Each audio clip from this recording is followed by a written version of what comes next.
অসম চৰকাৰৰ নিৰ্দেশ অনুসৰি কৃষি বিভাগ অসমৰ জৰিয়তে বিভিন্ন ঠাইত বানাক্ৰান্ত পৰিয়ালসকলৰ কৃষিভূমিসকল পুনৰুদ্ধাৰৰ বাবে এনেকুৱা ধৰণৰ কমিউনিটি নাৰ্চাৰী অৰ্থাৎ ৰাজহুৱাভাৱে সমূহীয়াভাৱে যি কঠীয়াতলীৰ ব্যৱস্থা কৰা হৈছে। আজি শোণিতপুৰ জিলাৰ ভাঙামন্দিৰ এডিঅ' চাৰ্কলৰ বালিজানৰ এই পথাৰত এই ধৰণৰ কমিউনিটি নাৰ্চাৰীৰ কাৰণে এটা ব্যৱস্থা কৰা হৈছে।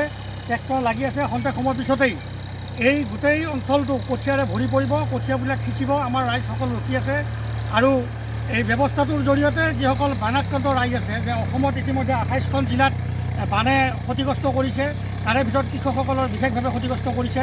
এই ধানৰ কঠীয়া অৰ্থাৎ যিবিলাক কঠীয়াতলী আছিলে, এই কঠীয়াতলীবিলাক পানীৰ তলত ডুব যোৱাৰ কাৰণে তেখেতসকলে মানে খেতি কৰিব পৰা বিধৰ ব্যৱস্থা নহ'লগৈ।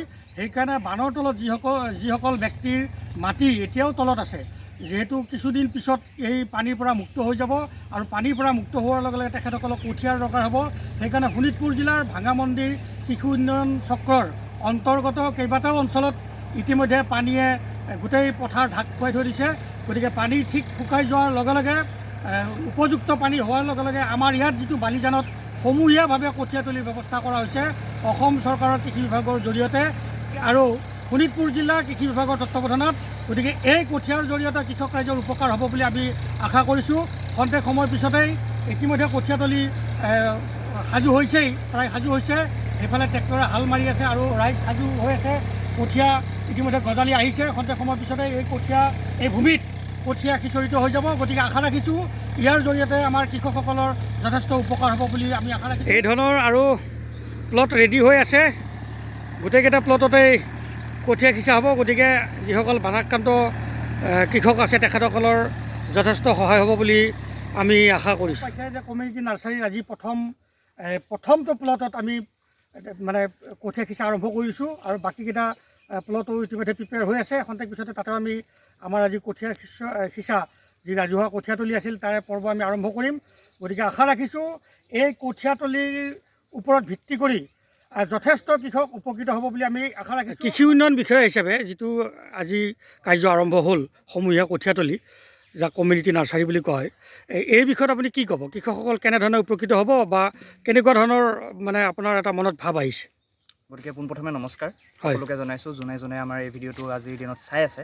গতিকে পোনপ্ৰথমে মই ক'ব বিচাৰিছোঁ কি কমিউনিটি নাৰ্চাৰী কৰাৰ উদ্দেশ্যটো কি। সাধাৰণতে কি হয়, আমাৰ যিহেতু আমাৰ ভাঙামন্দিৰৰ যোনটো কৃষি চক্ৰ সেইটো বহুত বেছি ফ্লাড প্ৰোন, তাৰমানে বানপানী হোৱাৰ তাত চান্সেছ বহুত বেছি থাকে। সেইটো কাৰণে আমি কমিউনিটি নাৰ্চাৰী বনাইছোঁ। কমিউনিটি নাৰ্চাৰীত কি হয়, আপোনাৰ ৰাইজৰ বাবে আপোনালোকে দেখি আছে ইয়াত ৰাইজৰ বাবে আপোনাৰ সামূহিক কঠীয়া সিঁচি দিয়া হয়। ইয়াৰ পৰা যেতিয়া কঠীয়াতলী আপোনাৰ ডাঙৰ হ'ব তাৰপিছত তেখেতসকলৰ যোনখিনি বানপানীত কঠীয়া নষ্ট হৈছে তেখেতসকলে ইয়াৰ পৰা লৈ গৈ পেলাই নিজৰ পথাৰত ৰুব পাৰিব। সেইটো হৈছে আপোনাৰ প্ৰধান উদ্দেশ্য। কমিউনিটি নাৰ্চাৰী বেছি ফ্লাড প্ৰোন এৰিয়া হয়। আচ্ছা আচ্ছা, ফ্লাড প্ৰোন এই ভাঙামন্দিৰ কৃষি চক্ৰটো নহয় জানো? ভাঙামন্দিৰ কৃষি চক্ৰটো হৈছে আমাৰ একেবাৰে বেছি ফ্লাড প্ৰোন। এইবাৰ বানপানী যি হাৰত আহিছে, গতিকে আমি ভাবিছোঁ কি আমি যোনখিনি কমিউনিটি নাৰ্চাৰী বনাই আছোঁ ইয়াৰ পৰা কৃষক ৰাইজ উপকৃত হ'ব। আৰু আমি আমাৰ চেষ্টা কৰি আছোঁ যে আমি 3 হেক্টৰ তাৰমানে 75 বিঘা আপোনালোকৰ কাৰণে সহজ কৰি দিছোঁ। 75 বিঘাৰ কমিউনিটি নাৰ্চাৰী আমি ক্ৰিয়েট কৰিছোঁ। এই কমিউনিটি নাৰ্চাৰীৰ পৰা আমাৰ বিভিন্ন চাৰ্কলটোৰ বিভিন্ন জেগালৈ য'ত বানপানী হৈছে সেই হিচাপত আমি তেখেতসকলক কঠীয়া দিয়াৰ ব্যৱস্থা কৰি পেলাম। আৰু সেয়াই আৰু আমাৰ মেইন কমিউনিটি নাৰ্চাৰীৰ উদ্দেশ্য আছিলে। আপোনাক ধন্যবাদ জনালোঁ দেই। আচ্ছা, আপুনি এজন স্থায়ী বাসিন্দা হিচাপে আৰু আমি যিমান দিন লাগি আছোঁ আপুনি যথেষ্ট সহযোগিতা কৰিছে ৰাইজৰ কঠীয়াতলীৰ কাৰণে, আপুনি কি ক'ব? অনুভৱটো কেনেকুৱা আপোনাৰ? হয়, পোনপ্ৰথমে মই নমস্কাৰ জনাইছোঁ আমাৰ ভাঙামন্দিৰ কৃষি বিষয়াসকলক। যিহেতু আমাৰ ইয়াত বানপানীত বহুত জৰ্জৰিত হৈ থাকে, বহুত ৰাইজ আমাৰ বানপানীৰ কবলত পৰি আছে। এতিয়াও এওঁলোকৰ আপোনাৰ এই কঠীয়া ইতিমধ্যে বহুত ধ্বংস হৈছে। তাৰ বাবে আমাক এই কৃষি বিষয়াসকলে বীজ দি আমাক বহুত উপকাৰ কৰিছে। তাৰ বাবে আমি এই ভাঙামন্দিৰ কৃষি বিভাগক আমি ধন্যবাদ জ্ঞাপন কৰিছোঁ আৰু নমস্কাৰ কৰিছোঁ।